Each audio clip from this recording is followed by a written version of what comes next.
Okay. Good morning, y'all. How's things from the hill?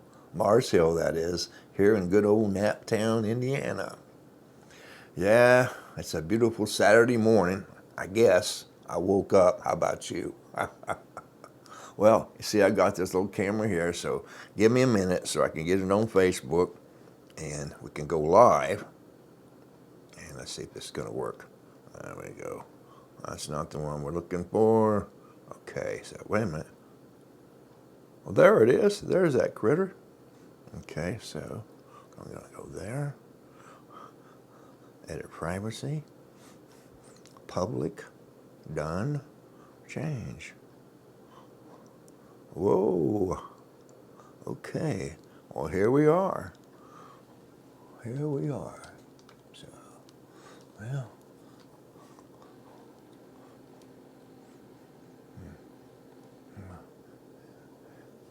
So, let's go over here to this camera. There. Now, see how we can see. Does that look pretty good? Can you see that okay? You know, I think we can get in there a little better. Let me see if I can get some more. No, that's how close the camera's going to put me. So it's Cain and Abel. So, first of all, I want to say, greetings in the name of our personal Lord and Savior, Jesus Christ the Lord. I'm on my first cup of coffee here today. It's about almost 8 o'clock on the hill. How's things going with y'all out there?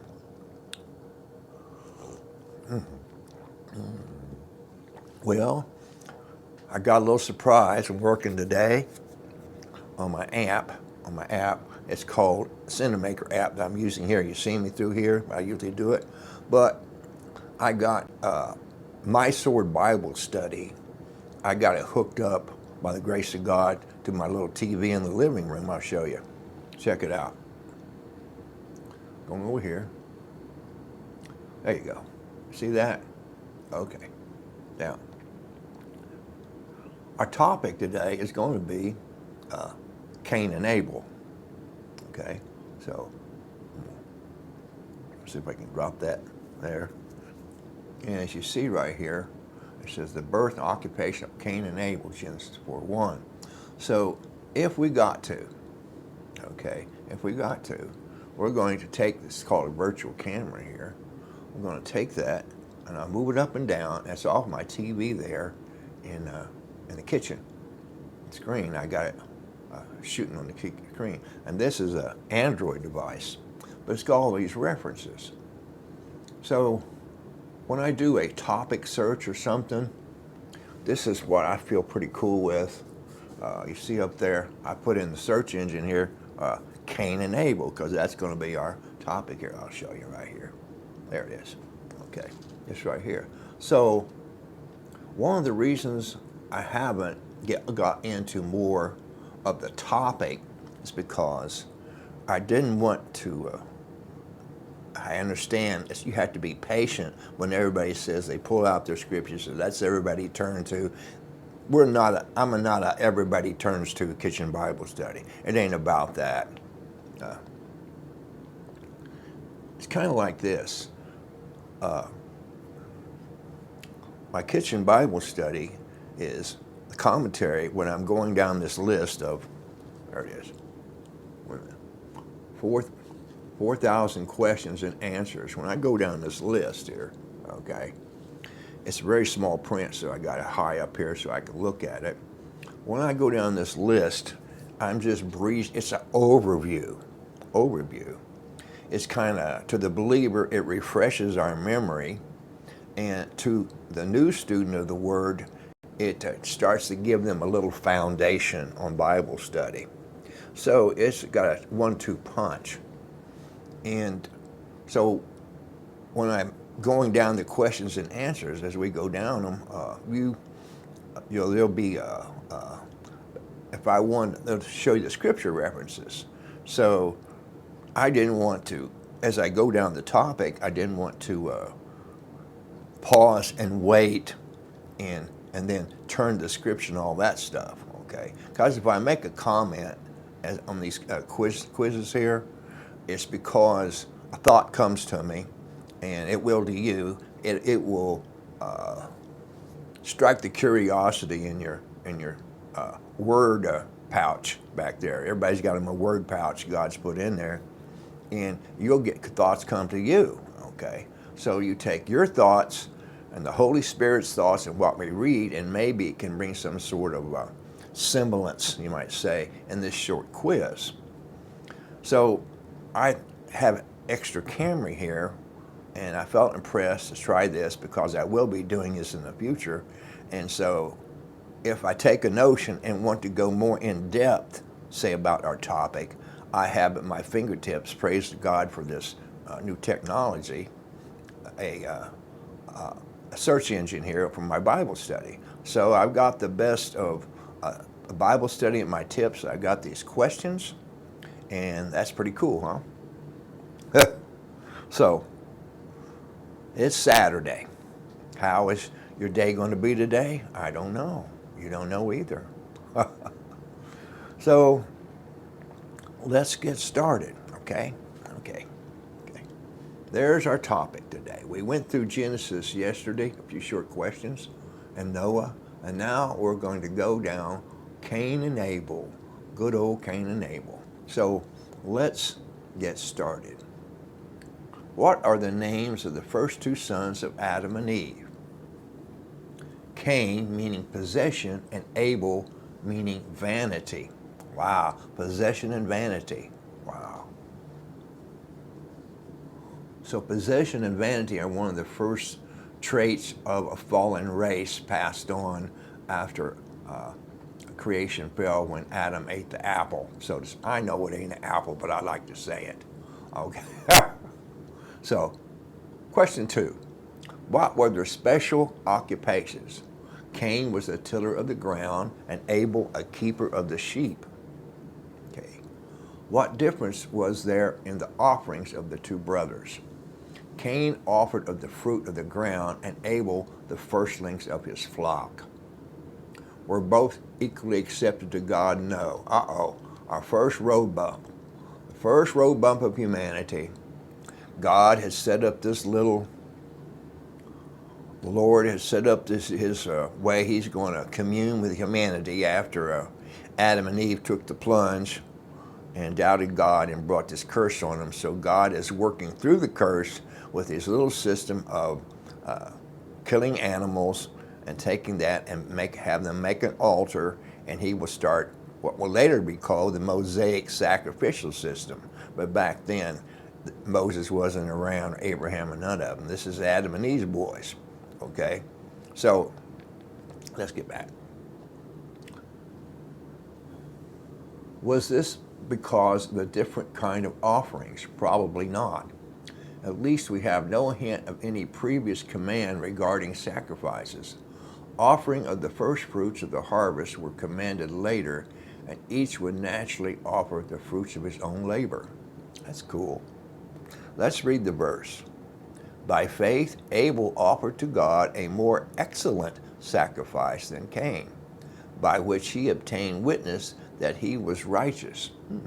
God testifying of his gifts, and by it being dead, yet he being dead yet speaketh. He must be talking about, I don't know who he's talking about there, because Abraham's boy, Isaac, didn't die. So I'm not quite sure about that. Well, let's move on. Do we know what proof God gave the sacrifice was accepted? No, it is impossible, but it was something of which the offer could be sure, for Cain was very angry. I'll tell a little story, but after I read a few more questions. Okay. How did God reprove him? He told him if it was sin which prevented the acceptance of his offering. To what awful act did Cain's anger lead? To the murder of his brother Abel. Okay. What fearful lie did he tell? He told that all-seeing God that he knew not where his brother was. Well, I guess that was the first lie. I don't know what that was going on with Adam and Eve in the garden when God asked them what was going on. That's kind of more of a deception, but this is your first outright lie. So you could say Cain was the first liar. Poor Cain. He even got a mark on him, right? Let's read. What fearful he did tell. He told the all-seeing God that he knew not where his brother was. He played dumb. What words did he use that we should say, and my brother's keeper? That's where that come from. So this is the very opposite of what Jesus asked his people to do. Jesus said, love one another as I have loved you. He says, as I have loved the church, I want you to love one another. Under the law, it was love you as you love me, an eye for an eye. If you love me, I'll love you back. But under grace today, through Jesus, we are expected to have the attitude and the humility to love one another as Christ loved the church. And Jesus fulfilled the second greatest commandment on the cross when he fulfilled the word, greater love has no man than he laid down his life for his friends. That's what Jesus fulfilled the second part. Of course, he was perfect on the first part too. Okay, how should we answer this question? Answer, that we owe so far our brother's keeper that we must be careful to do nothing which will hurt him bodily, mentally, or spiritually, but on the contrary, to do all possible to help him. Okay, what was Cain's punishment? To be a fugitive and a vagabond in the earth. Reminds me of an old black and white TV series back in the day. It was called The Fugitive, and it was David Jansen. He played a convicted murderer that was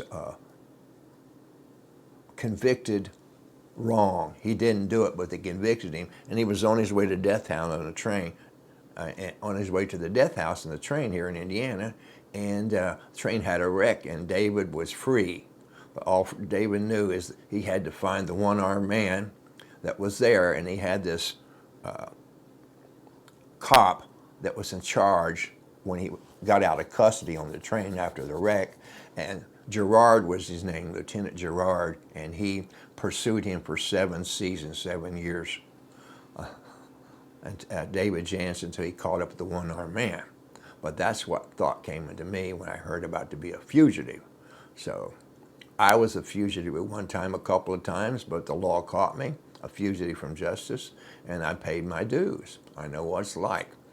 Feels good. It's like having an arrest warrant out on you, okay? And every time you get arrested, you'd say, I used to think, are they going to find out about that warrant? And so I had to be wise about that, including most people back in the day, you get into a beef, say a fight or something.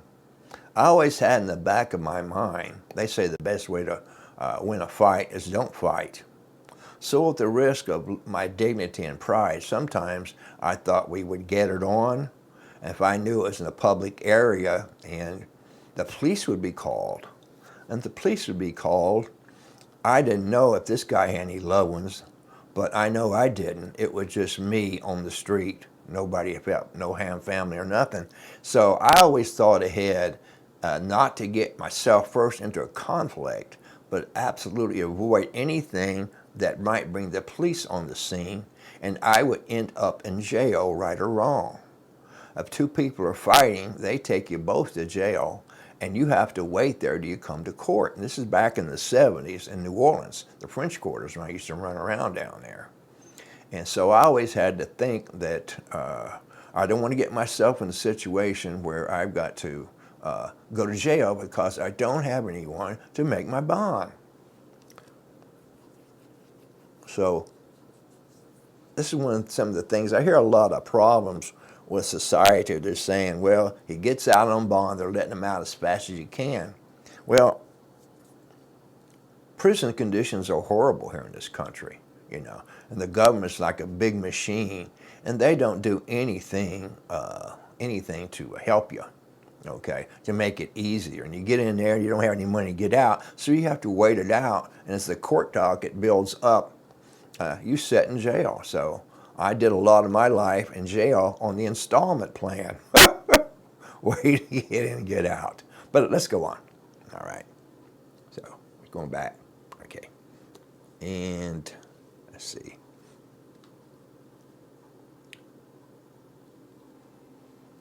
Okay, where are we at here? All right. Do we know what proof God gave the sacrifice was accepted? No, it's, oh, I read that one. I'm sorry. Okay, let's go here. How did God reprove him? He told him it was sin which prevented the acceptance of his offering. To what awful act did Cain's anger lead? To the murder of his brother Abel. What fearful lie did he tell? Well, I just went through that one. It says, what words did he use that we should say, am I my brother's keeper? We went through that one. Here we go. How should we answer the question that we are so far our brother's keeper that we must be careful to do nothing which will hurt him bodily, mentally, spiritually, but on the contrary, do all possible for him? What was Cain's punishment? To be a fugitive, a vagabond in the earth. How did Cain feel when he heard God's curse? That his punishment was greater than he could bear. What did he do to mitigate his punishment? He set a mark upon him to prevent him being killed.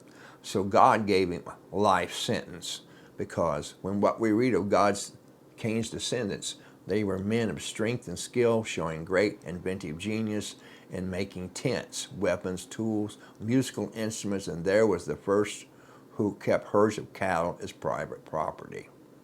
Okay, so what did God do to mitigate his punishment? Well, so there you have the questions. So I'm going to have a little fun here, and I'm going to go over here to this camera I just hooked up. There it is. There we go. So let's do this. Here we go. I put in the search engine Cain. So Cain first shows up in the Bible in Genesis 4, chapter 1. The birth, occupation, and offering of Cain and Abel. Cain murders his brother Abel, the curse of Cain. So I'm going to hit that little button. Okay, there it goes. Okay. All right, so it tells us what verses all those are in. Okay, so let's go back. Oops. Okay, so how did I go back there? All right, see, I don't have this worked out right. So, okay, there's the back button. Okay, whoops, wrong one. Okay, so go to selected. Well, that's not Cain, is it? So, go here. It's Cain. Okay, go to selected.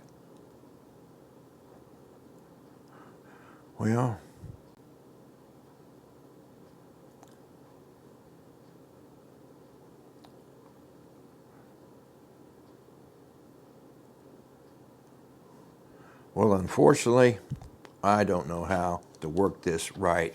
It says Cain, so, oh, there it is. Okay, so, all right, you see right here, let's see, offering of Cain and Abel.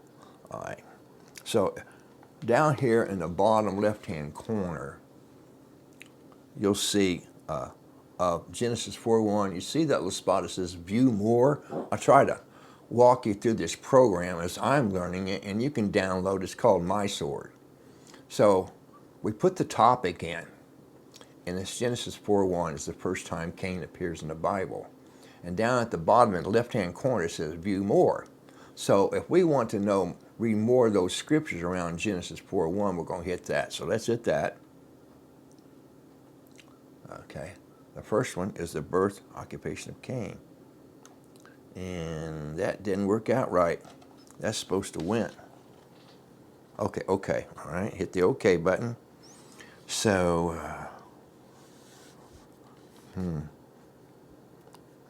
Okay, so next we go to Genesis 4:8. We hit that.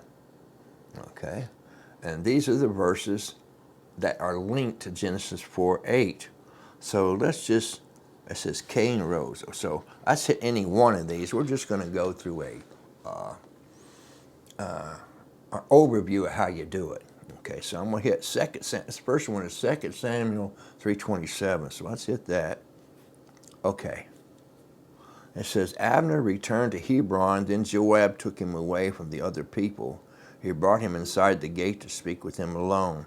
There Joab pushed his knife into Abner's stomach. He did it to punish Abner because he killed Joab's brother. So Abner died. So now I see what's doing.